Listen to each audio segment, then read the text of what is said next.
Hello YouTube. Right then, we've got another piece of plywood. I've got loads of this stuff, and what I did with the board before I did anything, what I did is I popped it on there, lined it up on the edges as close as I can, and then I drew with a pencil all the way around, and that gives me the outside edge to this bit. So basically we can do the outside edge now. To get the inside edge, let's pop that somewhere safe. I use basically a ruler and I popped it over on the edges, and I basically just drew a ruler's width all the way around, including just on the diagonal just there. So that gives me an inside bit. So what I'm going to do is cut out the outside, cut out the inside, and we're ready to fit for the other pieces. Let's get on with it. So what I've got is I've got my little saw here, and I'm using fine wood high alloy steel bit because it says fine wood, so that's what I'm using. And all I've got to do is cut the outside, so we don't need to do two edges. So effectively going along that edge there. Let's see if we can move this. So basically we're cutting along that line there, round there and there. So let's get on with it. Now we're going to just the right of the pencil line.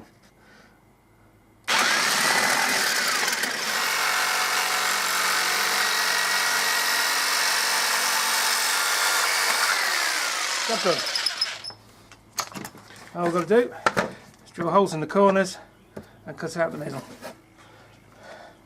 So what I'm using is my largest wood bit, and what I'm doing is I am pressing into it to give me the finest to the line as possible on each of the corners. So these ones are easy.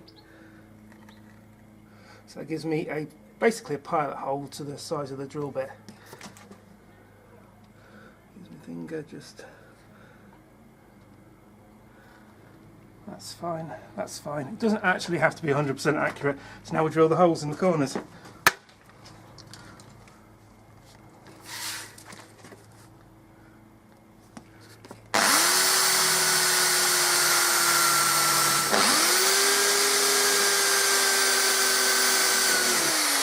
we go. Yeah, we can clean that up later. Not a problem. As I said, it doesn't actually have to be accurate 100%. But I think my drill bit is good. Right, now I use the scroll saw to just cut that out to the line, which is nice. Yeah, we'll do it there.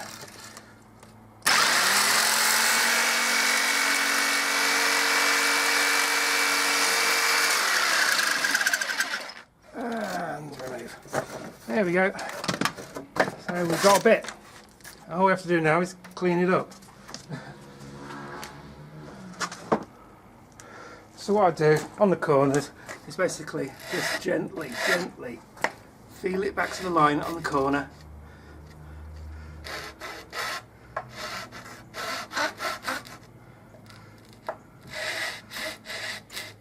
And square off all the corners this way, and then give it a really nice sand on all the edges.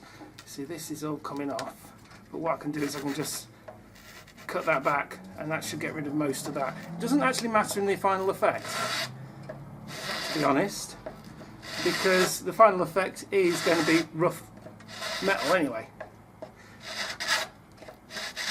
So what I'm going to do is a bit of coarse grit, and basically just get all the messy edges off first.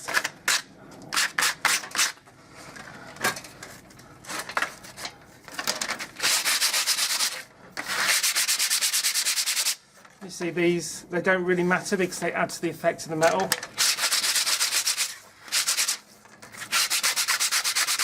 Plus we can sand them back.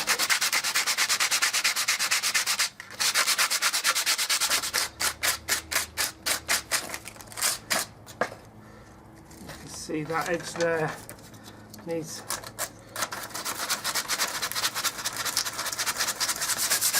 What we're doing is we're sanding off all the rough bits You've got these little bits here which can be filled in quite easily, which I will do. The outside is going to be sanded separately, so that side's going to be sanded, the outside's going to be sanded separately. So what we're going to do is get this inside edge as nice as possible. Right then, so what I've done is I've left it for 24 hours.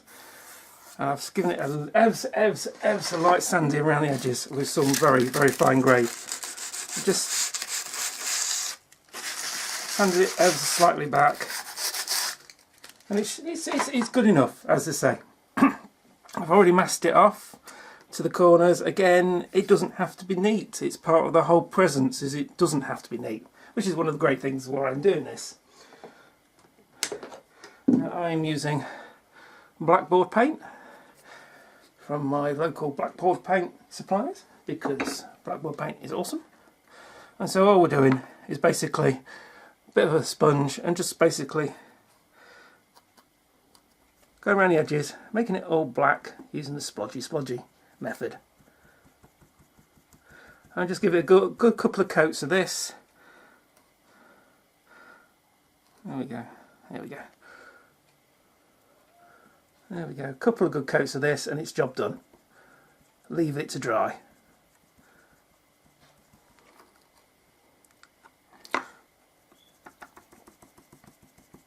I'm doing this inside in the warm.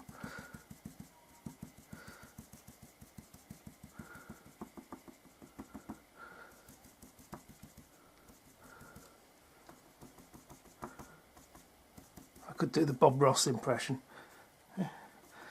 Just splodge it in. Feel your way through the paint. Anyway, we'll get on with that. As you can see, that's the sort of thing we're looking for.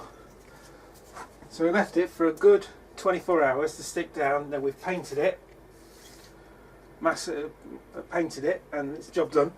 This bit I have sanded back and filled all those little scratches, and I've painted the reverse side because we're not going to be doing what we did with the glue on this bit.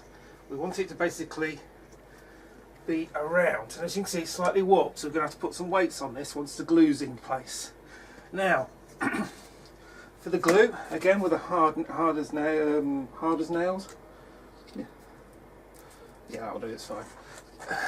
What we're going to do is just around the edges here is put a thin film around the edges, just here. You'll see why later, but we want it to basically squidge out to the edge.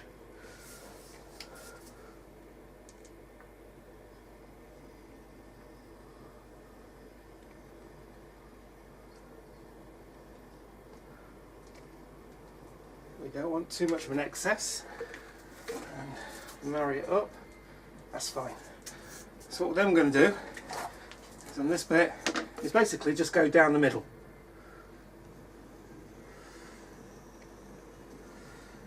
Trying to keep away from the edges.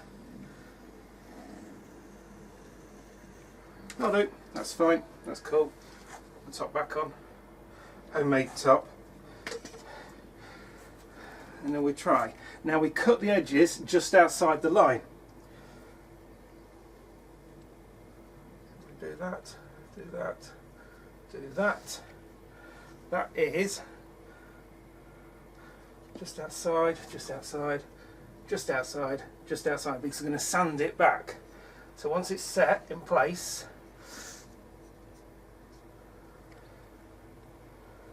we don't want any squidging out in the middle. There we go, squidging out the sides, you see. What we can do is run a finger along there if we want to, but we're not going to move it. We're going to let it do its thing. Right, so what we're going to do is put some weights on it. Now, because this is slightly raised and this is a bit lower, get rid of that, we've got to put some wood slats on it. We can put that over there like that. We can put that over there like that. Put this one over here like this. And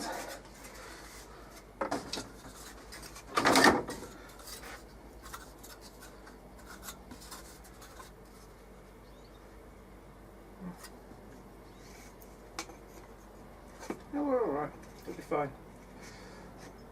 Should be the weight enough. And then that'll there like that. Like so. And then we put a couple of boards on the top. Be careful not to move anything. A couple of boards. One board in the middle. Do we need to? Yeah, one board in the middle. And then we put weights on top of that, and that should all squidge it down. Now for weights, I got buckets of heavy stuff. So here we go. One on there.